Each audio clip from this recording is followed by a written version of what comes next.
Fenner DUnlop sustainable growth of products has been something that we've been developing now for the last 2 to 3 years primarily.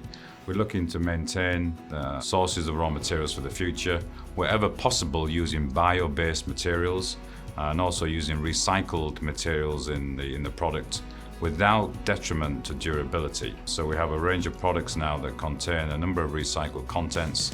We have some products that are under test with our prime customers, and these products have a high level of sustainable content, some up to 60–70% of sustainability based on the rubber compounds. There's lots of technologies available now that take used belt and used tires, convert them into carbon black, oil and gas, and other technologies that devulcanize the rubber compound that allows us to use that as part of the compounding chemistry.